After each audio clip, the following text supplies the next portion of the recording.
भी हो, पुत्री भी हो सकती है, और फिर पुत्र भी हो तो क्या गारंटी है कि पितृ के स्वभाव में, पिता के स्वभाव में जाए, मां के स्वभाव में जा सकता है। और पिता के स्वभाव में भी अगर जाए पुत्र हो तो देवी तुम्हें गर्भधारण करना पड़ेगा, प्रसव पीड़ा सहनी पड़ेगी, मलमूत्र साफ करके धीरे धीरे बड़ा, डायरेक्ट हमारी तरह इतना बड़ा पुत्र बनाने के लिए नहीं हो पाएगा, इतने में कुछ समय लगेगा, तब तक तुम्हारी आयु रहे कि न रहे। इसलिए देवी अगर तुम्हें मेरी तरह पुत्र की इच्छा है तो इसी समय मैं तुम्हें मां कह रहा हूं, बेटे का प्यार मुझसे कर लो। निशाहन विवेकानंद से जग ने नवल ध्यान पाया था, सोया कर्म दर्शन धाम तीर्थ ने, जला शक्ति ने आग जिसको बुझा सकता न पानी है। जगत विख्यात भारत के सपूतों की अंतिम लाइन है, जवानी वह है जो अपने लक्ष्य को हर मूल्य पर पाए। जवानी का तो संयम, संयम भोजन का, इंद्रियों का, सोने का, बोलने का, ये संयम जवानी, ऐसा संयम हो। जवानी वह है अपने लक्ष्य को हर मूल्य पर पाए। जवानी वह है जिससे काल की गति भी ठहर जाए, ऐसा संयम हो। जवानी इंद्र है, शिव है, भैरव है, भवानी है, जगत विख्यात भारत के सपूतों की कहानी है। हमें फिर से धरा पर ज्ञान की गंगा बहानी। तो सज्जनों, ये सत्संग आपके लिए बहुत प्रेरित करने वाला है। आप सुनो, दूसरे को भी जाके सुनाया करो, क्या ये बात हुई, ये बात हुई, और प्रेरित करो कि इसमें सब अभी 5 दिन बाकी है, इसका लाभ उठाएं। जैसे स्वामी मनु शत्रुपा प्रार्थना की करदम मुनि से कि मेरी बेटी, इसका नाम देवती है, कन्यादान करने की इच्छा से आई हूं, वे इस प्रार्थना स्वीकार करेंगे तो जीवन धन्य हो जाएगा। करदम मुनि ने कहा, देवी आप लोगों की शर्त स्वीकार है, ऐसी संस्कारी पत्नी कौन नहीं स्वीकार करेगा, लेकिन देवी एक पुत्र होने के बाद मैं संन्यास ले लूंगा, ये शर्त स्वीकार है तो मैं शादी के लिए तैयार हूं। सावधानी से सुनना, ये शास्त्र है और सच कथाएं हैं। आज अगर किसी माता पिता के सामने कोई दामाद जिससे शादी करने वाले हो और आज कह दे कि मैं एक बेटा होने के बाद साधु बन जाऊंगा, तो कितने लोग, कोई देने को तैयार नहीं होगा शादी, बेटी तैयार नहीं होगी, कोई कैसा पति नहीं चाहिए जो साधु हो जाए एक बेटा होने के बाद। ऐसे महाभागवतों की कथा है ये। देवती की तरफ देखे, देवती ने कहा, मां इनकी शर्त स्वीकार है, हमें भोगी पति की जरूरत नहीं है, योगी पति की जरूरत है, संयमी पति की जरूरत है। हमें वो पति की जरूरत नहीं है जो अपनी भी नैया डुबा दे, मेरी भी डुबा दे। मुझे वो पति की जरूरत है जो अपनी भी नैया पार कर दे, साथ में मेरी भी पार कर दे। आप चाहते हो ना, आगे आगे पीछे पीछे पत्नी या साथ में जाती है तो कोई पूछता है ये कौन है, आप कहते हैं मेरी धर्म पत्नी है। तो ये विचार करो कि धर्म पत्नी के व्यवहार में तुम व्यवहार कर रहे हो अपनी पत्नी के साथ, कहीं धर्म टूट तो नहीं रहा है, कहीं मर्यादा टूट तो नहीं रही है। पति पत्नी का संबंध काम को एक खूंटे में बांध करके, काम को मारकर प्रभु राम को पाने के लिए है, भोग के लिए नहीं। विवाहो न विलासार्थ है, प्रजार्थ एव केवल, तेजो बुद्धि बल धन सो विलासे प्रवेद खलु। विवाह भोग के लिए नहीं है, भोग का साधन बना लिया है पत्नी को, पति को भोग का साधन बना लिया। इसलिए सत्संग आवश्यक है आपके लिए, बच्चियों के लिए, बच्चों के लिए, आपके लिए। जब सुनेंगे तो थोड़ा थोड़ा बल मिलेगा, भोग की दुनिया से हट करके योग में संयमित जीवन जिएंगे आप लोग।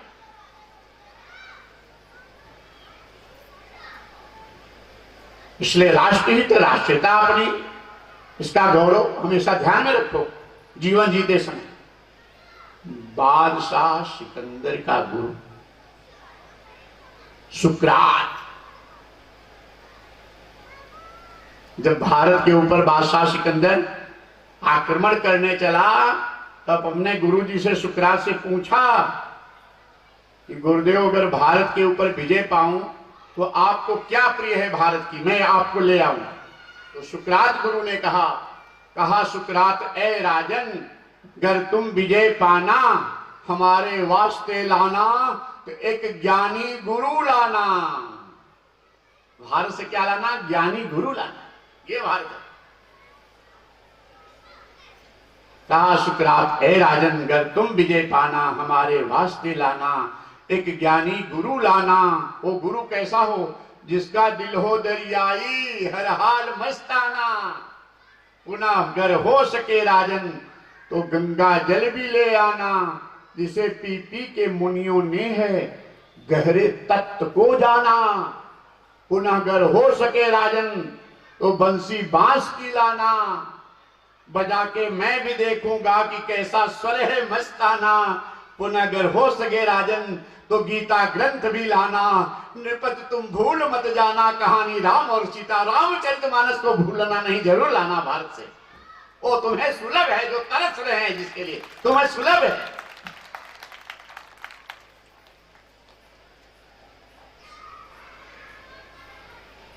भगवान ने बहुत कृपा की है हम लोगों के ऊपर, आप लोगों के ऊपर। एवं वस्तु कन्यादान करके देवती को कर्दम मुनि के चरणों में समर्पित करके, कर्दम मुनि के हाथ में हाथ दे करके स्वयं मनुष्य रूपा चले गए। 12 वर्ष तक शादी के, 12 वर्ष तक संयम टूटा नहीं। ऐसे महाभागवतों की कथा है।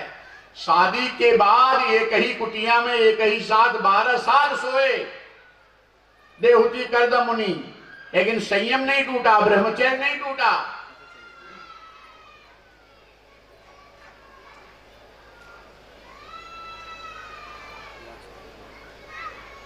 तब कर्दम मुनि को दया आई कि मेरे साथ में रहने वाली राजकुमारी, राजमहलों में रहने वाली मेरी कुटिया में तपस्या कर रही है। तपोबल से सुंदर विमान की रचना किए, 100 योजन भी, 400 कोष का एक नगर, तरह तरह के बगीचे, तरह तरह के उपवन, सारी सामग्रियां, 100 वर्ष तक गृहस्थ धर्म का पालन किए, सत्संग भजन कीर्तन तपस्या करते रहे। 9 बेटियां हुई, लेकिन ये वेद रूपी कल्प, इसका अमृत रस है भागवत कथा। 9 बेटियों का अर्थ है नवदा भक्ति आई।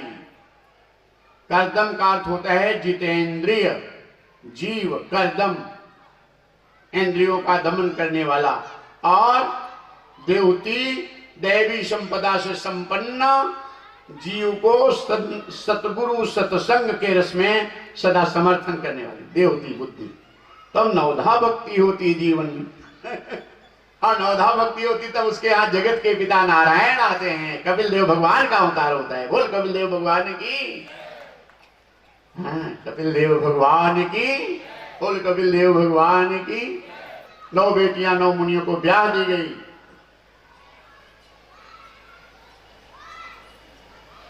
कर्दम मुनि संन्यास ले लिए।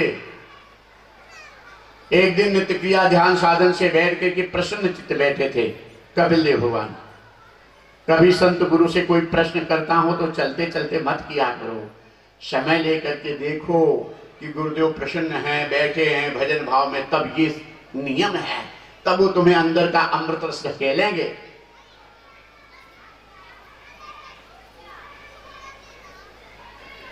प्रसन्न चित्त होकर के ध्यान पूजन से जलपान करके गुरुदेव बैठे थे। कपिल देव भगवान, माता देवती देखी कि प्रसन्न है एकदम, तो जाकर के निवेदन की कि पुत्र, सच्चा सुख किसे कहते हैं, सच्चा सुख कहां है, कैसे मिलेगा? कपिल देव भगवान कहते, माता सच्चा सुख संसार में नहीं है, सुंदर पति में सच्चा सुख नहीं है, सुंदर पत्नी में सच्चा सुख नहीं है। प्रेम से बोलो, प्रेम से बोलो, जैसे प्रेम से बोलो। और मस्ती में, और मस्ती में, दोनों हाथ उठा के हर हर महादेव का नारा। और मस्ती में, और मस्ती में। हाँ, सुनो, सच्चा सुख सुंदर पति में नहीं है। सच्चा सुख किसे कहते हैं? सच्चा सुख का अर्थ होता है जहां दुख कभी न आवे। तो सुंदर पति में सच्चा सुख नहीं है, सुंदर पत्नी में सच्चा सुख नहीं है, सुंदर बेटे बहू में बहुत ज्यादा धन में सच्चा सुख नहीं है, सच्चा सुख अंतर जगत, तुम्हारे अंदर आत्मा में सच्चा सुख है। प्रमाण, कोई पत्नी अपने पति को 15 दिन तक लगातार देखो, देख करके करो, लगातार 15 दिन तक पति को देखती रहो तो डॉक्टर के पास एडमिट होना पड़ेगा, करके देखना। अगर पति में सच्चा सुख होता तो पत्नी बीमार क्यों होती? या कोई पति अपनी पत्नी को देखो 15 दिन लगातार तो पति को डॉक्टर के पास जाना पड़ेगा। पत्नी में सच्चा सुख होता तो पति बीमार क्यों होता? या धन दौलत सम्मान में सच्चा सुख होता तो सेठ या माता पिता बीमार क्यों होते? लेकिन अपनी आत्मा को 15 दिन नहीं, 15 महीना, 15 साल नहीं, 15 युग 15 नित्य नूतन चेतन अमर सहज सुख राशि शरण सजीव विनाशी। आत्मा सुख जो पाओगे तो लगातार नित्य निरंतर नूतन सुख प्राप्त होगा। फिर कभी सच्चा सुख आपके अंतर जगत आत्मा में है। बड़ा सुंदर भजन है। पानी में मीन पियासी, मुझे सुनी सुनी आवे हासी। पानी क्या है? आत्मा। और मीन मछली मान। आत्मा की सत्ता से सब सत्ता। हम बोल रहे हैं, तुम सुन रहे हो। अभी बताए ना, आत्मा निकल जाए तो न बोल पाएंगे न सुन पाओगे। आत्मा सहज आनंद स्वरूप, और उसमें मन मछली है लेकिन उदास है, रो रहा है। तुम्हारे अंदर खजाना है, अपने खजाने को पहचानो।